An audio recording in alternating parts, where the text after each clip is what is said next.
E aí, pessoal, beleza? Beleza? Vamos lá. Vamos aprofundar um pouquinho o nosso conhecimento em história nesse tema aí sobre os hebreus. E falar dos hebreus é falar da antiguidade, e a antiguidade tem um monte de coisa pra gente aprender, né? São muitos detalhes, são muitos povos. Mas assim, se a gente começar a classificar, colocar cada um no seu cantinho assim direitinho, dá para entender legal, né? Dá para memorizar algumas coisas, dá para perceber a lógica de outras coisas, né? Quando eu digo lógica, é a lógica dos tempos, né? Da modificação, uma pessoa fez isso, então logo isso puxa isso, que puxa isso. Aí a gente vai entendendo a história a partir desses comportamentos, das atitudes das pessoas na política, na economia, na sociedade, né? Enfim, na cultura, em tudo mais. Então vamos lá. Falando sobre os hebreus, né, a gente está vendo aqui um povo que é classificado pelos historiadores como pertencente à Antiguidade Oriental. Veja, a Idade Antiga ela é classificada mais ou menos assim, em dois blocos. Você tem a Antiguidade Oriental e você tem a Antiguidade Clássica.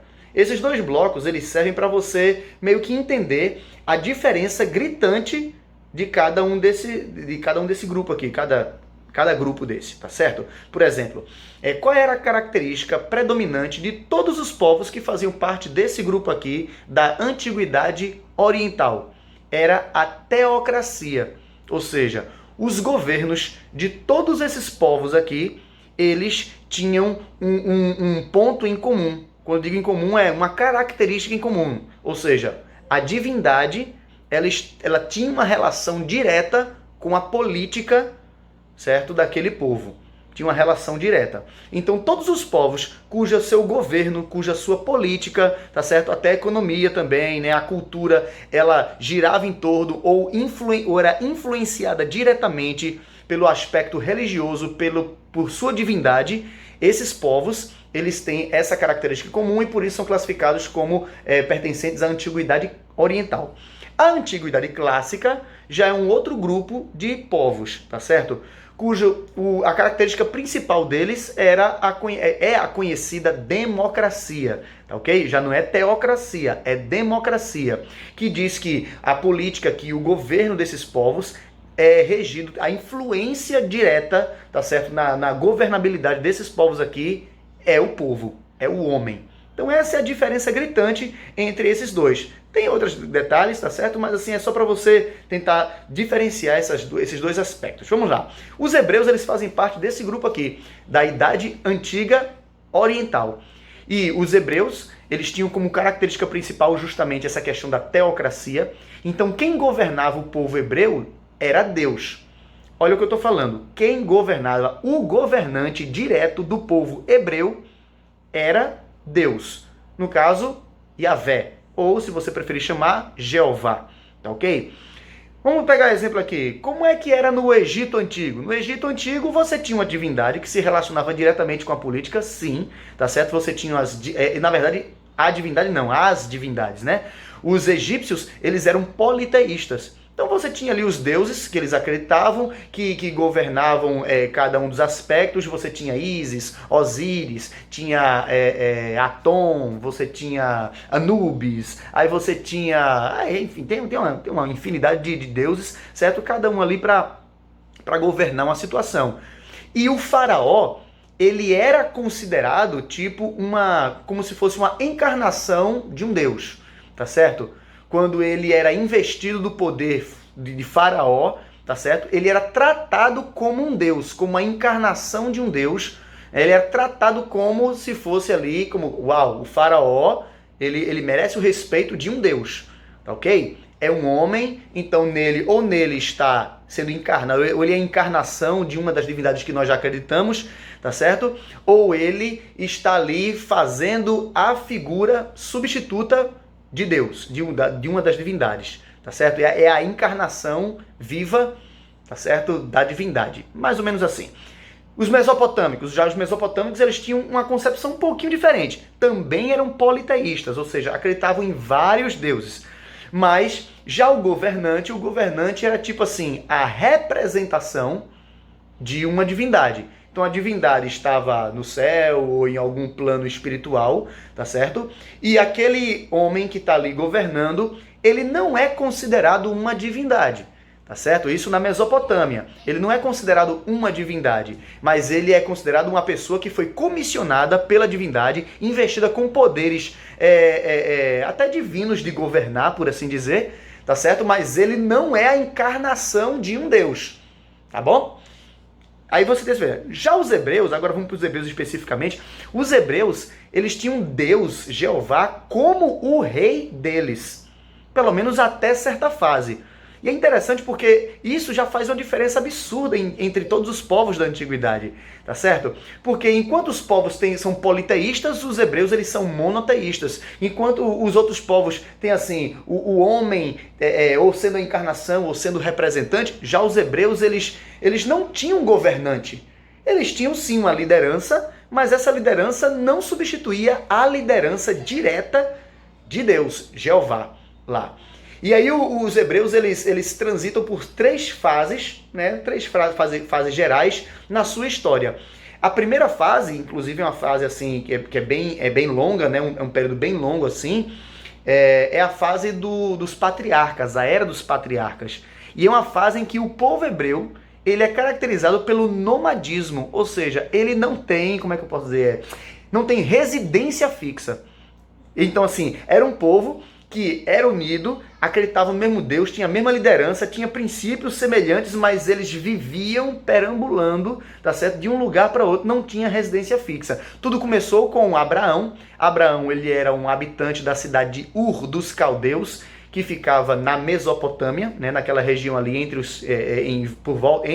ou em volta dos rios Tigre e Eufrates. Então ele morava na cidade de Ur e ele recebeu um chamado do Deus Jeová para sair daquela terra e ir para um lugar onde Deus iria mostrar. E aí, pronto, ele sai em direção a essa terra e agora, a partir disso, a partir da família dele e dos agregados, quando digo agregados, você tem servos, você tem escravos, tá certo? Sejam de guerras ou até escravo, como é que eu posso dizer assim? Escravo por livre e espontânea vontade, né? Vamos colocar escravo, não, vamos colocar o termo servo, né? Pessoas que, eu quero ser seu servo, vou lhe servir pro resto da minha vida. Então, uma pessoa que devotou a vida ao Abraão ali, né? Então, assim, você tem não só a família de Abraão, mas todos aqueles agregados que vivem em função daquela família. Por isso que o nome desse período é Era dos Patriarcas, porque você tinha o líder ali, o líder era um pai. Era o pai daquela família, e aí tinha os servos dele, tinha os trabalhadores dele, tinha os escravos, né? E tinha os ajudantes, as babás dos filhos, aquelas coisas assim. Então, tinha aquele grupo todinho que vivia em função daquele patriarca, né? Da sua filosofia de vida, da sua forma de viver, né? Da sua cultura, das suas crenças. Então, quando Abraão saiu de Ur, ele levou um bocado de gente que seguiu, que dependia dele.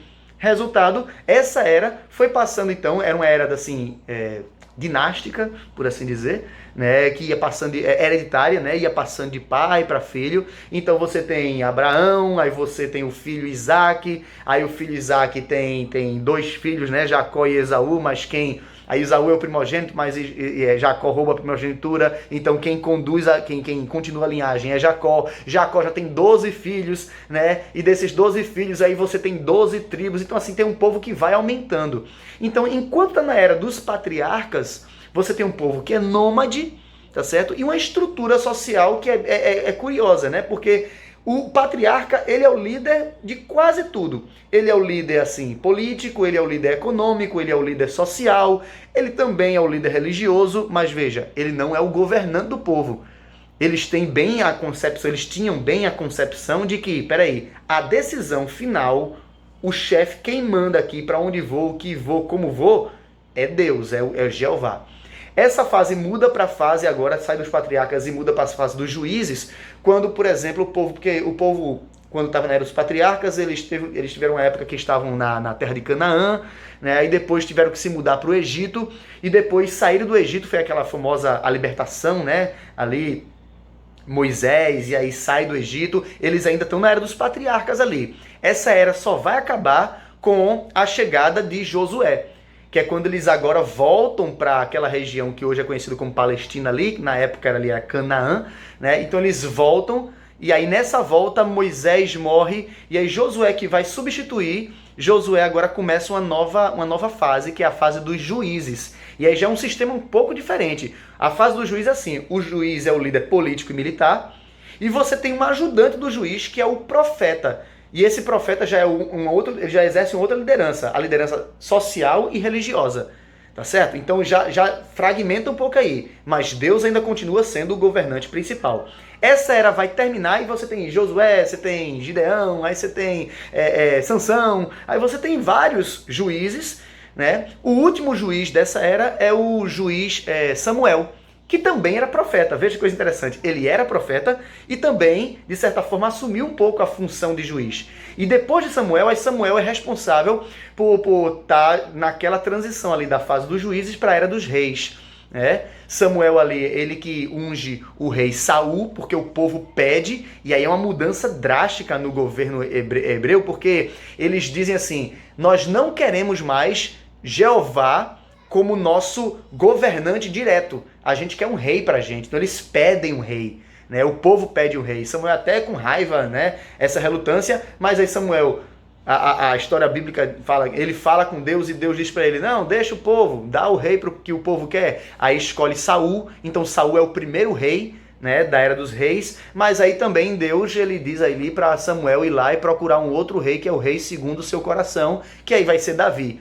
E aí a era dos reis vai ser bem conturbada, porque você tem Saul, depois você tem Davi, e quando assume Salomão, Salomão ele tá na fase áurea do povo hebreu, né? É a fase assim top, que eles estão assim numa repercussão muito boa, eles estão numa hegemonia excelente, ou seja, numa dominação muito boa, negócios com os outros povos e tudo mais, mas logo depois de Salomão, existe uma divisão muito grande nesse povo. Então, por causa de crises internas, de situações que eles não conseguem governar, né, eles não conseguem se orientar, esse povo ele vai perdendo o poder e vai sendo então dominado também por outros povos. A história dos hebreus é curta de se explicar, mas ela é rica em detalhes, porque cada patriarca, cada juiz e cada rei, ele vai ter sua peculiaridade, sua característica, que foi ajudando o povo a entrar na sua fase de ascensão, mas também na sua fase de declínio. Fica a dica então para você estudar um pouquinho mais. Tamo junto!